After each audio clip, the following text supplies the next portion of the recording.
தீரன் சின்னமலையை நீங்கள் அறிவீர்கள், நான் அறிவேன், தமிழ்நாடு அறியும், டெல்லி அறியுமா, பாட்னா அறியுமா, அலகாபாத் அறியுமா, அறிய வேண்டும். அந்த தீரன் சின்னமலை சிறையில் இருந்தபோது அவனுக்கு செருப்பு தைத்து கொடுத்த பொல்லான் என்பவன் அவன் எப்படி தப்பிக்க வேண்டும் என்பதற்கான யோசனையை செருப்புக்குள்ளே வைத்து அவருக்கு அனுப்பி அதன் மூலமாக Dheeran Chinnamalai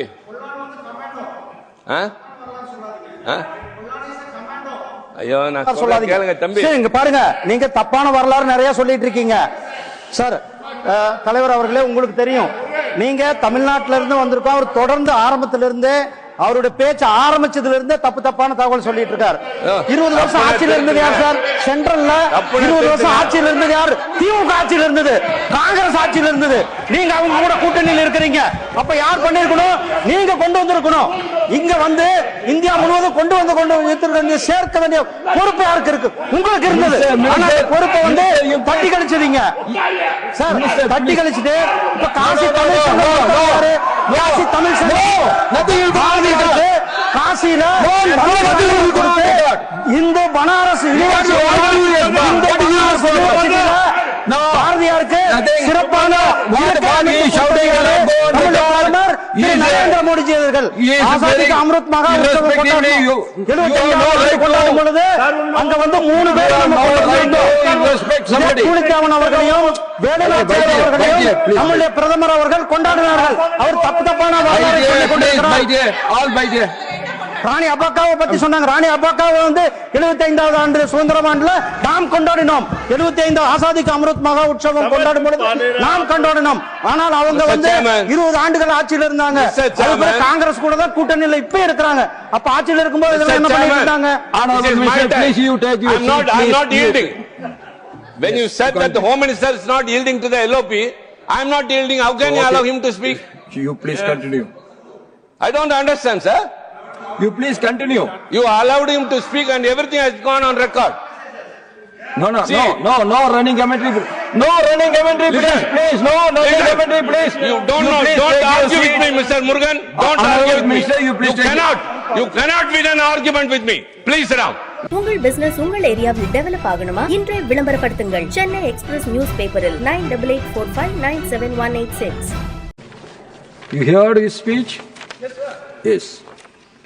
Now, Thiru Trichy Siva Avaril. So why do you have a doubt? I sit from the morning till night. No. I know that. You got any objection to his speech? No.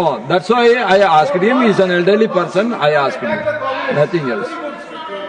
For months he did not attack the Congress. He has not attacked anyone.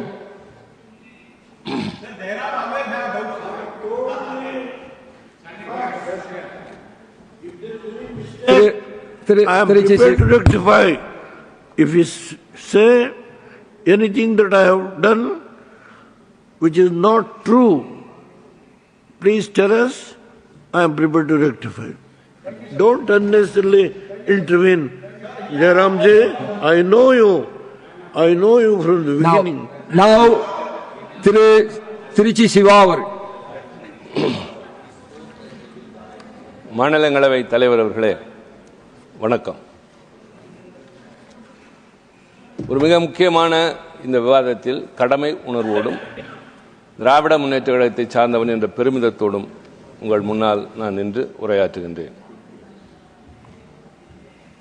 Vande Mataram என்ற பாடல் இயற்றப்பட்டு 150 ஆண்டுகள் ஆவதை ஒட்டி இரு அவைகளிலும் விவாதம் நேற்றும் நடைபெற்றது, இன்றைக்கும் நடைபெற்றுக் கொண்டிருக்கின்றது.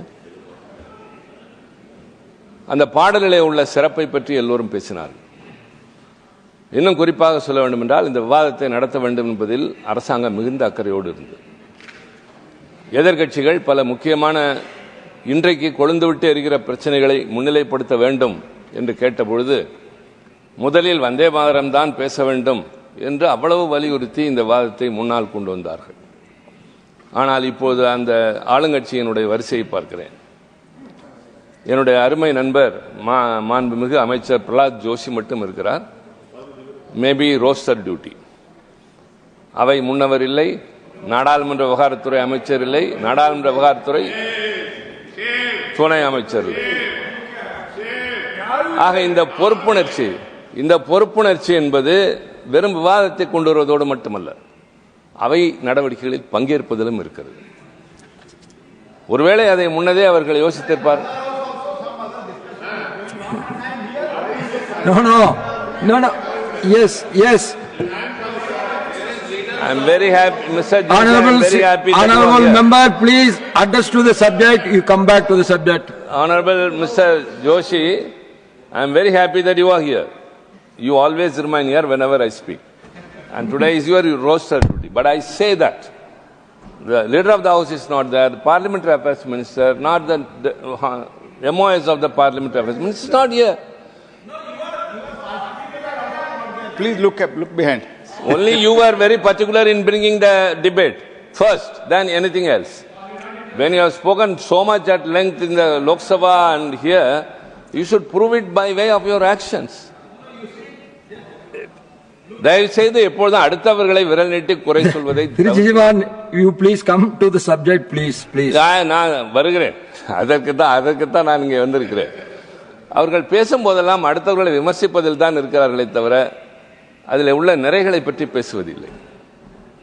வந்தே மாதரம் என்ற பாடலை பற்றி பேச விழைந்தவர்கள் பெரும்பாலும் குற்றச்சாட்டை காங்கிரஸ் கட்சியின் மீதும் மறைந்த பண்டித நேரு அவர்கள் மீதும் வைத்தார்கள். பதிலுக்கு அவர்களும் வைத்தார்கள். விளக்கம் சொல்ல வேண்டிய ஒரு கடமை உணர்வோடு. ஆனால் நாங்கள் சில பொறுப்புணர்ச்சியோடு இங்கே பேச வேண்டும். இந்த அவையின் இந்த விவாத நேரத்தை நான் மிக முக்கியமாக கருதுகிறேன். ஊருக்கும் உலகத்திற்கும் தெரியாத சிலவற்றை சொல்வதற்கு இந்த சந்தர்ப்பத்தை நான் பயன்படுத்திக் கொள்ள விரும்புகின்றேன். எல்லோரும் குறிப்பிட்டார்கள், இந்த பாடல் பங்கிம் சந்திர சட்டோபாத்யாய் என்பவரால் 1876 எழுதப்பட்டு பின்னர் 1882 அவர் எழுதிய ஆனந்தமடம் என்கின்ற நாவலில் தொடர், அதாவது பங்களா தர்ஷன் என்ற பத்திரிகையில் ஒரு தொடராக வெளிவந்தது. அதில் இந்த பாடல் இடம்பெற்று அது மிகுந்த புகழ் பெற்று உள்துறை அமைச்சர் குறிப்பிட்டதை போல, எதிர்க்கட்சி தலைவர் சொன்னதை போல 1896 ஆண்டு ரவீந்திரநாத் தாகூர் அவர்களால் கல்கத்தாவில் காங்கிரஸ் மாநாட்டில் அவரால் மெட்டமைக்கப்பட்டு பாடப்பட்டது. அது அத்தோடு நிற்கவில்லை. அந்த வந்தே மாதரம் என்ற அந்த 2 சொற்கள் இந்தியா முழுவதும் எதிரொலித்தது. விடுதலை வேட்கையை கிளர்ந்து எழச் செய்தது. இது எந்த மொழியிலே என்று யாரும் பார்க்கவில்லை. இன்றைக்கு நாம் பாடுகின்ற நாட்டுப்பண் என்று சொல்லுகிற ஜனகண மனதியாக இருக்கலாம், நாட்டு பாடல் என்று சொல்லுகிற வந்தே மாதரமாக இருக்கலாம், இரண்டும் வங்காள மொழியில் இருக்கிறது. எந்த மொழி தெரியாது. ஆனால் உணர்ச்சிகளை கொந்தளிக்கிற போது, அது எதை முன்வைக்கிறது என்கிற போது அதில் எல்லோரும் ஒன்றிணைந்தார்கள்.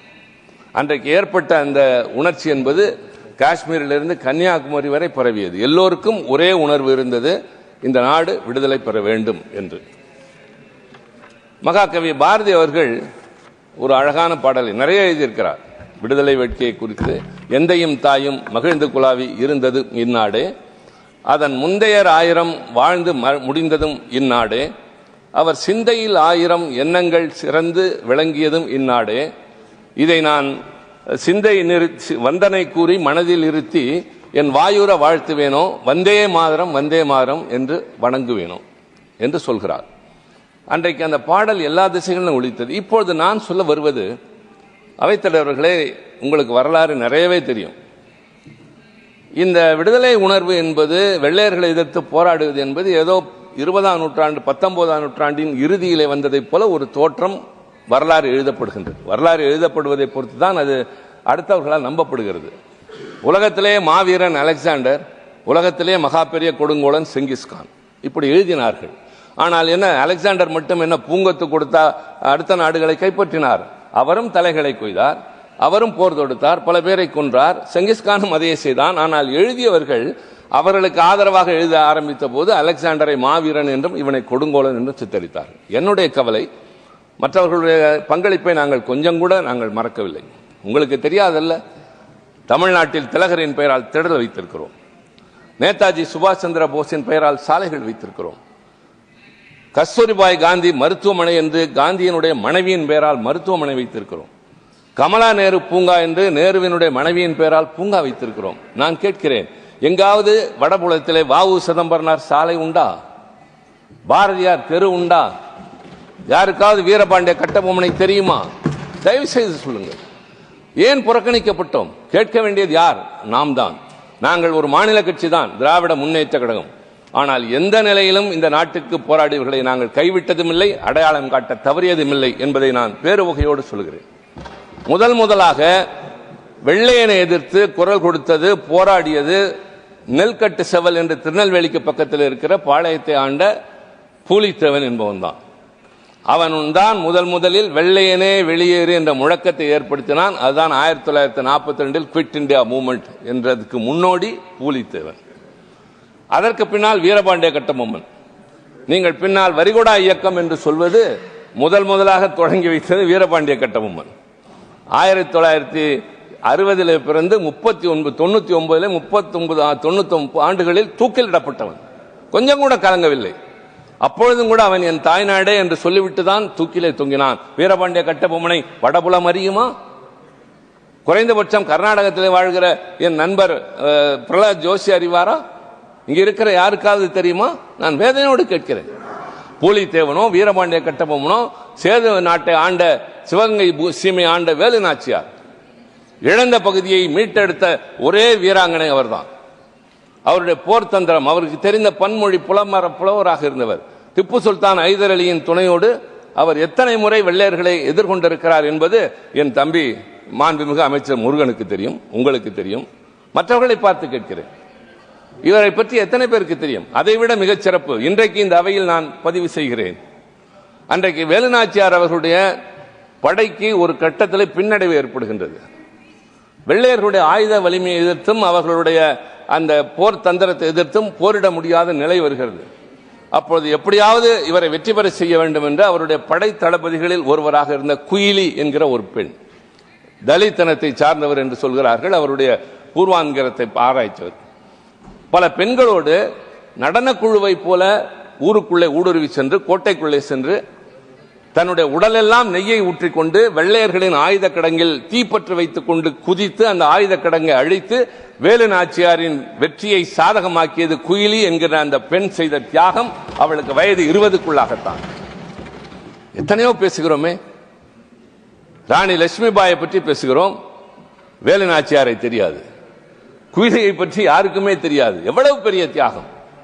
வெள்ளையர்கள் நடுநடுங்கி போனார்கள்.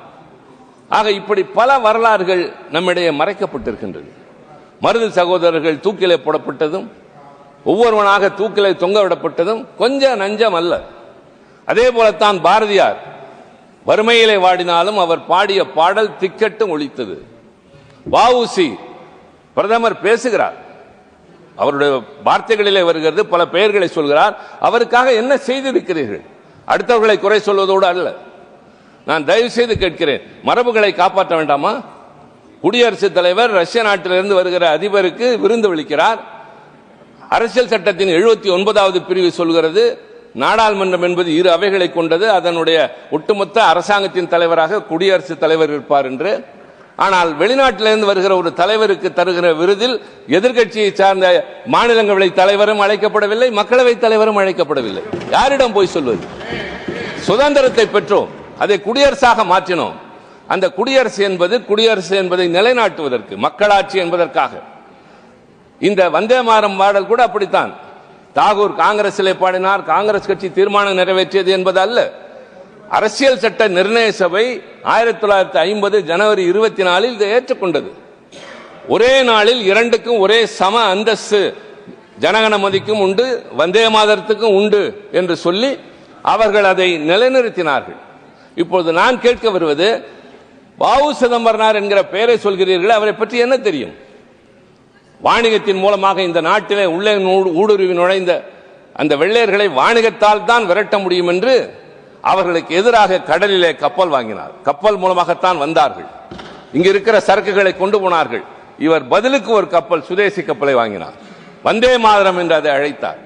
அதற்காக நிதி திரட்ட வடக்கே வருகிறார், இங்க இருப்பவரெல்லாம் வருகிறார். நான் வெள்ளையனை எதிர்த்து கப்பல் ஓட்ட போகிறேன், எனக்கு நிதி தாருங்கள் என்று கேட்டு வருகிற போது அவருடைய மகன் இறந்து போன செய்தி வருகிறது.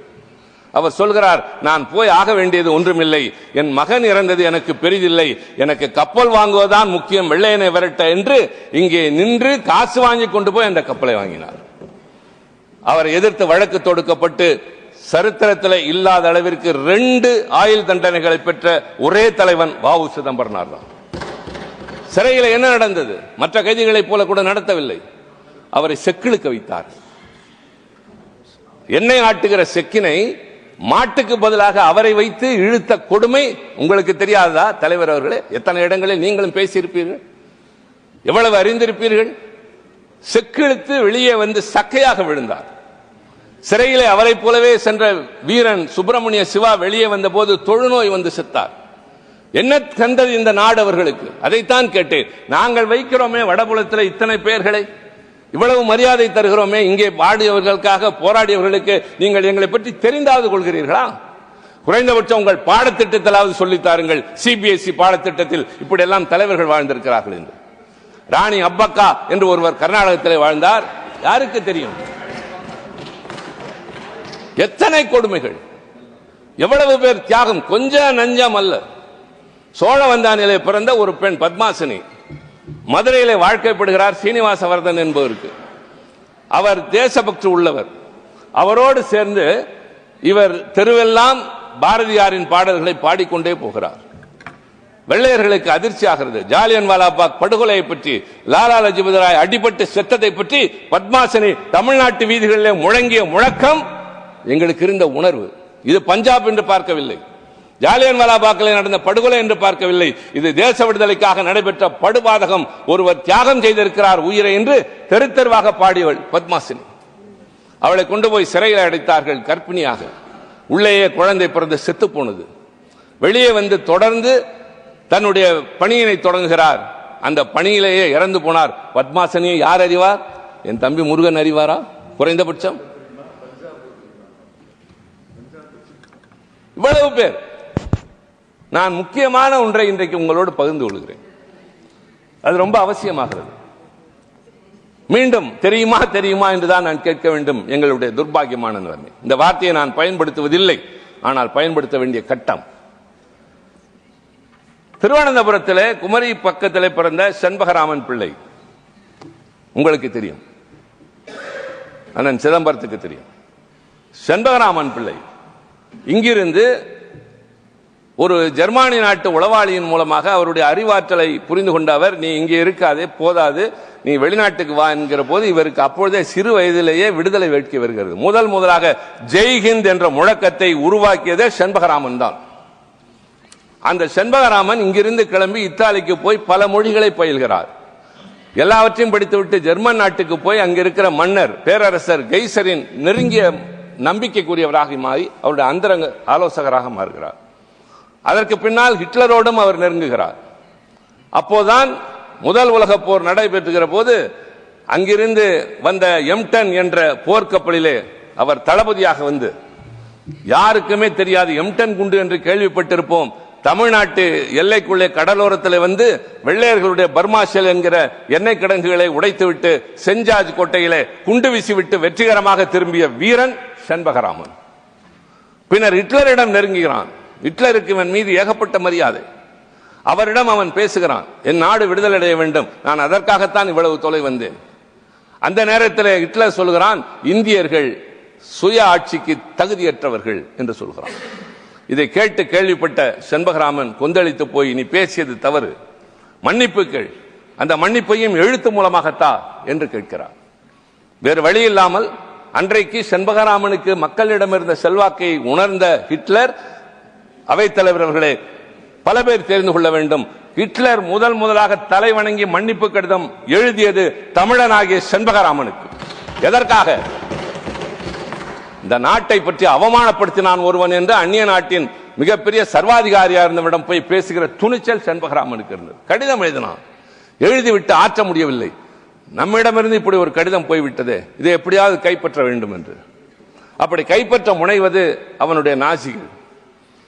அந்த கடிதத்தை கைப்பற்ற முனைகிற முயற்சியில் மெல்ல கொள்ளுகிற நஞ்சினை கொடுக்கிறார்கள், உணவிலே கலந்து தெரியாமல் உட்கொள்கிறார். மெல்ல மெல்ல அவருடைய உயிர் போகிறது.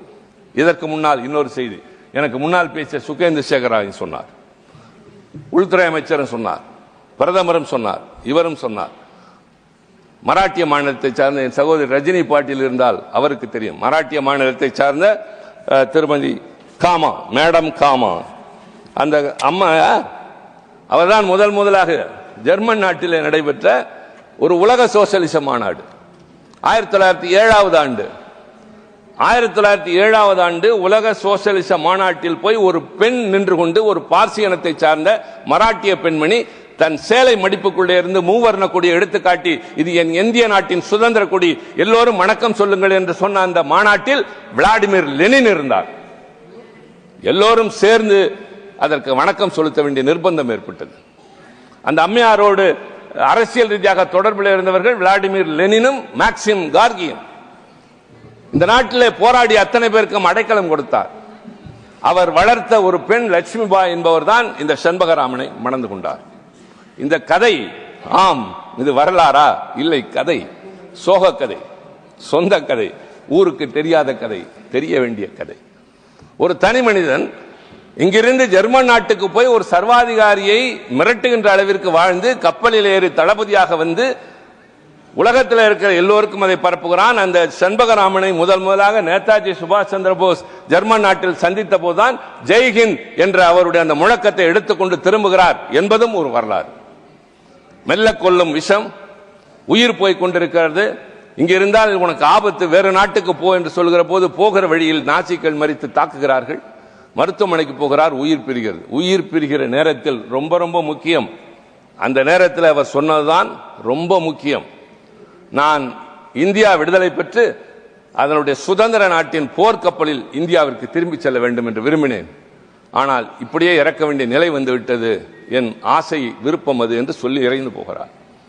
இறந்து போனவருடைய சாம்பலை 3 ஆண்டுகள் மட்டுமே அவரோடு வாழ்ந்த அவருடைய மனைவி லட்சுமிபாய், மேடம் காமா அவர்களால் வளர்க்கப்பட்ட அவர் அந்த அஸ்தியை கையில் வைத்துக் கொண்டு இந்தியாவிற்கு தப்பி வருகிறார்.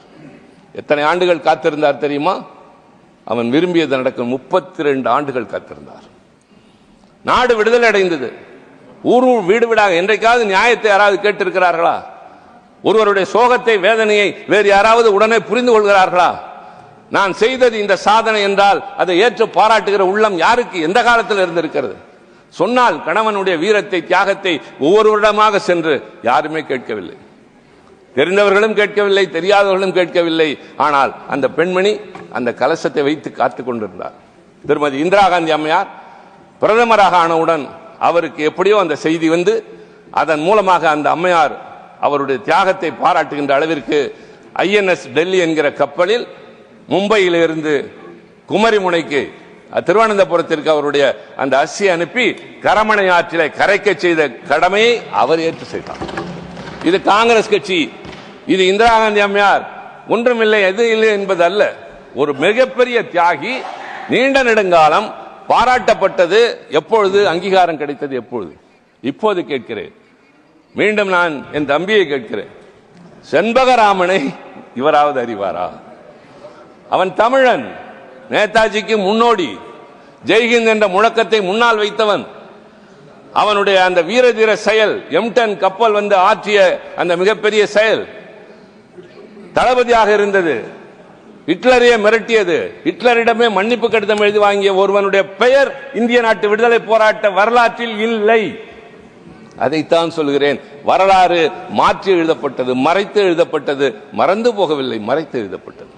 மாற்றி எழுத வேண்டும். இதையெல்லாம் நான் திரித்து எழுதுங்கள் என்று சொல்லவில்லை, திருத்தி எழுதுங்கள். இனியாவது எல்லாவற்றிற்கும் ஒரு சாயத்தை பூசுவது, எல்லாவற்றிற்கும் ஒருவர் உரிமை கொண்டாடுவது என்பதாக இல்லாமல் எனக்கே எல்லாம் என்று சொல்வதற்கு மாறாக இதற்கெல்லாம் ஒரு தீர்வு காணுங்கள். எல்லோரையும் ஒன்றாக கருதுங்கள். நீங்கள் பேசுகிற தேசியம் உண்மை என்றால் காஷ்மீரிலிருந்து கன்னியாகுமரி வரை ஒன்று என்று நடத்துங்கள். எல்லோரையும் ஒன்றாக நடத்துங்கள். எல்லா மொழிகளையும் ஒன்றாக நடத்துங்கள். எல்லா இனத்தவருடைய தியாகத்தையும் போற்றுங்கள். கிடையவே. ஆனால் நாங்கள் யார்? மாநில கட்சி. விமர்சிக்கிறீர்களே, திராவிடம் பேசுகிறோம். ஆம், திராவிடம் தான் பேசுகிறோம், அதுதான் எங்கள் தத்துவம். ஆனால் முதலாக வஉசி இழுத்த செக்கு எங்கிருக்கிறது என்று தேடி அது கோவை சிறையில் இருக்கிறது என்று கண்டுபிடித்து அதை சென்னையில் நினைவு சின்னமாக மாற்றியது எங்கள் தலைவர் கலைஞர் முதலமைச்சராக இருந்தது. மருதுபாண்டியருக்கு மணிமண்டபம் அமைத்தது யார்? சிலை வைத்தது யார்? நேற்றைக்கு முதலமைச்சர் மு.க. ஸ்டாலின் மதுரையிலே 150 கோடி ரூபாய் செலவிலே வேலுநாச்சியாருடைய பெயரால் ஒரு மேம்பாலம் அமைத்திருக்கிறார். சொல்லிக்கொண்டே போகலாம். தீரன் சின்னமலை உங்களுக்கு தெரியாது, உங்கள் பகுதியை சார்ந்த மாபெரும் வீரன் தீரன் சின்னமலை. அவன் சிறையிலே கைதாகி இருக்கிற போது, என் பகுதியை சார்ந்தவர் அல்ல, நம்ம பகுதியை சார்ந்தவர், இந்திய தேசத்தை சேர்ந்தவர். நீங்கள் வாழ்ந்த பகுதி, வாழுகின்ற பகுதி, நீங்கள் இந்தியாவுக்கே சொந்தம். எல்லாரும் தான் வாழ்றோம், அந்த பகுதி மட்டும் தான் சொந்தம் கொண்டாடணுங்கிறது தான் தவறு. நீங்கள் இந்தியாவுக்கே சொந்தம், உங்களுக்கு தெரியும் என்பதால் சொல்லுகிறேன். எல்லோரும் தான் கொண்டாடுகிறோம், ஆனால் தமிழ்நாட்டில் மட்டும்தான் கொண்டாடுகிறோம். என் ஆதங்கம் அதுதான், என் அக்கறையும் கவலையும் அதுதான். தீரன் சின்னமலையை நீங்கள் அறிவீர்கள், நான் அறிவேன், தமிழ்நாடு அறியும், டெல்லி அறியுமா, பாட்னா அறியுமா, அலகாபாத் அறியுமா, அறிய வேண்டும். அந்த தீரன் சின்னமலை சிறையில் இருந்த போது அவனுக்கு செருப்பு தைத்து கொடுத்த பொல்லான் என்பவன், அவன் எப்படி தப்பிக்க வேண்டும் என்பதற்கான யோசனையை செருப்புக்குள்ளே வைத்து அவருக்கு அனுப்பி, அதன் மூலமாக தீரன் சின்னமலை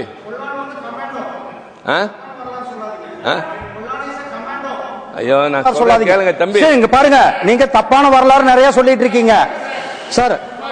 தலைவர் அவர்களே, உங்களுக்கு தெரியும், நீங்க தமிழ்நாட்டில இருந்து வந்திருக்கோம். அவர் தொடர்ந்து ஆரம்பத்திலிருந்தே அவருடைய பேச்சு ஆரம்பிச்சதுல இருந்தே தப்பான தகவல் சொல்லிட்டு இருக்காரு. 20 வருஷம் ஆட்சியில் இருந்தது யார் சார்? சென்ட்ரல்ல 20 வருஷம் ஆட்சியில் இருந்தது யார்? திமுக ஆட்சியில் இருந்தது, காங்கிரஸ் ஆட்சியில் இருந்தது. நீங்க அவங்க கூட கூட்டணியில் இருக்கிறீங்க. அப்ப யார் பண்ணிருக்கணும்? நீங்க கொண்டு வந்திருக்கணும். இங்க வந்து இந்தியா முழுவதும் கொண்டு சேர்க்க வேண்டிய பொறுப்பு யாருக்கு இருக்கு? உங்களுக்கு இருந்தது. பொறுப்பை வந்து தட்டி கழிச்சதீங்க சார், தட்டி கழிச்சுட்டு இப்ப காசி தமிழ் காசியில இந்து பனாரஸ் பாரதியாருக்கு சிறப்பான நரேந்திர மோடிஜி அவர்கள் ஆசாதிக்கு அமிர்த் மஹோத்சவம் கொண்டாடும் பொழுது அங்க வந்து 3 பேர் கூலிக்காவன் அவர்களையும் வேலுநாச்சியார் அவர்களையும் நம்முடைய பிரதமர் அவர்கள் கொண்டாடினார்கள். அவர் தப்பான ராணி அப்பாக்காவை பத்தி சொன்னாங்க. ராணி அப்பாக்காவை வந்து 75வது ஆண்டு சுதந்திரம் ஆண்டுல நாம் கொண்டாடினோம். 75 ஆசாதிக்கு அமிர்த் மகா உற்சவம் கொண்டாடும் பொழுது நாம் கொண்டாடினோம். ஆனால் அவங்க வந்து 20 ஆண்டுகள் ஆட்சியில் இருந்தாங்க. காங்கிரஸ் கூட தான் கூட்டணியில் இப்ப இருக்கிறாங்க. அப்ப ஆட்சியில் இருக்கும்போது இதெல்லாம் என்ன பண்ணிட்டு இருந்தாங்க? When you said that the Home Minister is not yielding to the LOP, I am not yielding. How can you allow him to speak? You please continue. I don't understand, sir. You please continue. You allowed him to speak and everything has gone on record. No running commentary. No running commentary, please. No running commentary, please. You don't argue with me, Mr. Murugan. Don't argue with me. You cannot win an argument with me. Please sit down. Please sit down. No. Nothing will go on record. All these unparliamentary words will not go on record. And please, Thiru Siva, the rules you should apply continue, to please. both sides. Kindly, please, I submit to you.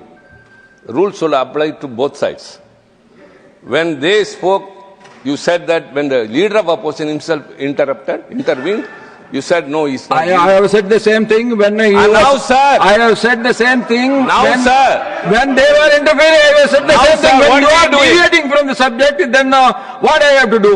What is he doing?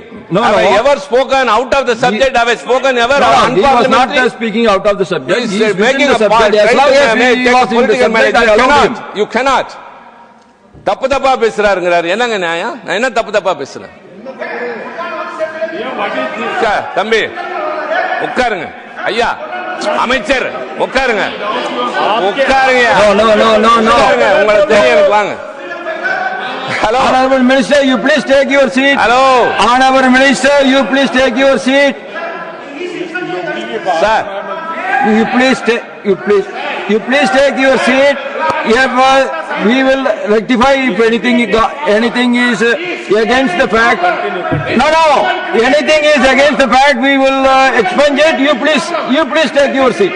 You take your seat. If anything is against the fact that I am telling you now. You please take your seat. Don't shout. Nothing will go on record. What they are shouting will not go in the record. No. Honorable Minister, you please take your seat.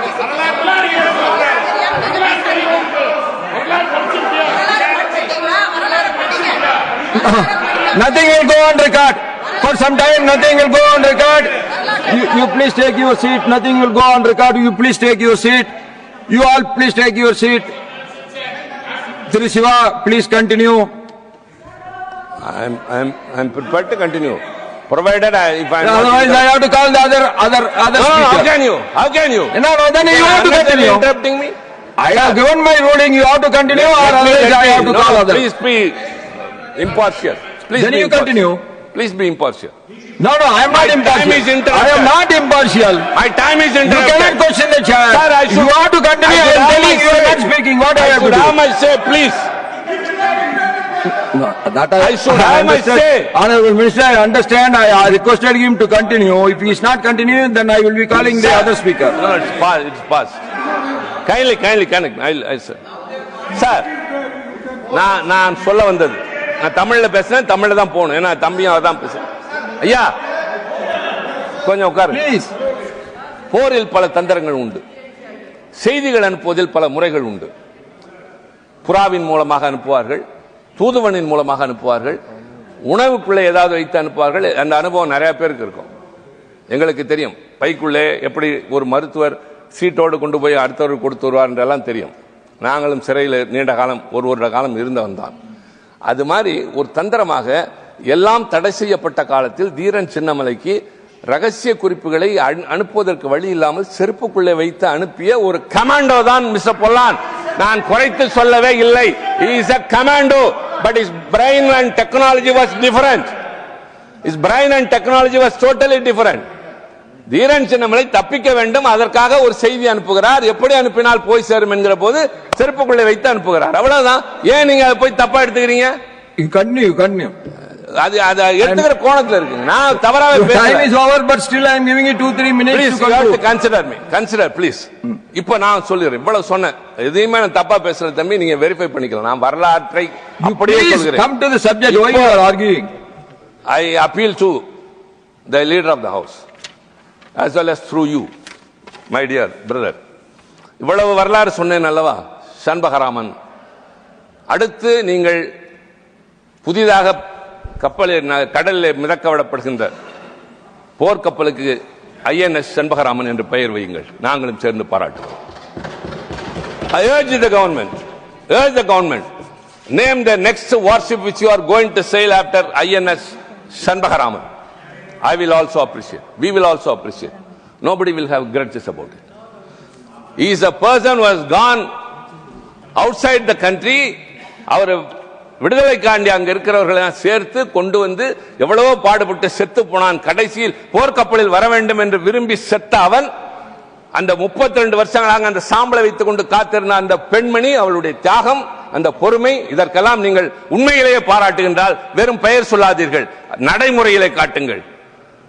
அடுத்த போர்க்கப்பலுக்கு வைத்தால் மாண்புமிகு அமைச்சர் முருகன் அவர்களே வணக்கம் சொல்லுகிறேன், நன்றி நானும் சொல்லுவேன். I think the learned leader of the house, who is always very seasoned and listens to good things, I appeal to you, sir. I urge you. Thank do you. that. Please conclude. We will all be No. grateful. Please conclude. We, the Tamils, have been neglected in the freedom fights history. That's what I narrated here. இதில் யாருக்கும் ஒருவருக்கான உரிமை என்று இல்லை. எங்களுக்கும் நிறைய பங்கு இருந்தது. Sir, please let me wind up. Let me wind up. எங்களுடைய பங்கு யாருக்கும் குறைவில்லாதது. ஆனால் வரலாற்றில் பெருமளவிற்கு அது மறக்கப்பட்டது. நான் சொல்லுகிறேன், CBSE பாடத்திட்டத்தில் தயவு செய்து நான் குறிப்பிட்ட இவர்களெல்லாம் கொண்டு வாருங்கள். வளருகின்ற தலைமுறைக்கு சொல்லிக் கொடுங்கள். எத்தனை பேர் இந்த நாட்டின் எத்தனை மூலையிலே பகத்சிங், உத்தம் சிங்கை பற்றி சொல்கிறோம், பெருமை அடைகிறோம். எத்தனையோ பேர் எவ்வளவோ செய்தார்களே, அந்த வரிசையில் இப்படியும் சில பேர் வரலாற்றிலே மறந்து போயிருக்கிறார்கள் அல்லது மறைக்கப்பட்டிருக்கிறார். Unsung heroes and unsung heroines. வெளிச்சத்திற்கு கொண்டு வர வேண்டியது உங்களுடைய கடமை, எங்களுடைய கடமை. இது கட்சி வேறுபாடு அல்ல, இது இந்த நாட்டினுடைய உணர்வு. உண்மையில் நீங்கள் இந்த வந்தே மாதரம் என்கிற 150வது நாளை கொண்டாடுவது அந்த உணர்வோடு நாங்களும் பங்கெடுக்கிற காரணத்தால் தான் நாங்களும் இதில் கலந்து கொண்டு பேசுகிறோம், உணர்ச்சி பூர்வமாக பேசுகிறோம். அதில் வைக்கிற வேண்டுகோள், தெற்கே தமிழகத்தில், கர்நாடகத்தில், கேரளாவில் எல்லா பகுதியிலும் வாழ்ந்த தியாகிகளுக்கும் மரியாதை தாருங்கள், அவர்களுக்கும் அங்கீகாரம் தாருங்கள். வரலாற்றை சரியாக எழுதுவோம். பள்ளி பிள்ளைகளுக்கு சொல்லித் தருவோம். நன்றி, வணக்கம். கிளாசிஃபைட் ஆட்ஸ், டிஸ்ப்ளே ஆட்ஸ், சிறிய விளம்பரம் முதல் பெரிய விளம்பரம் வரை அனைத்து கடைகளிலும் வீடுகளிலும் இலவசமாக டிஸ்ட்ரிபியூஷன் செய்து தரப்படும். சென்னை எக்ஸ்பிரஸ் நியூஸ் பேப்பரில் always your neighbourhood news paper.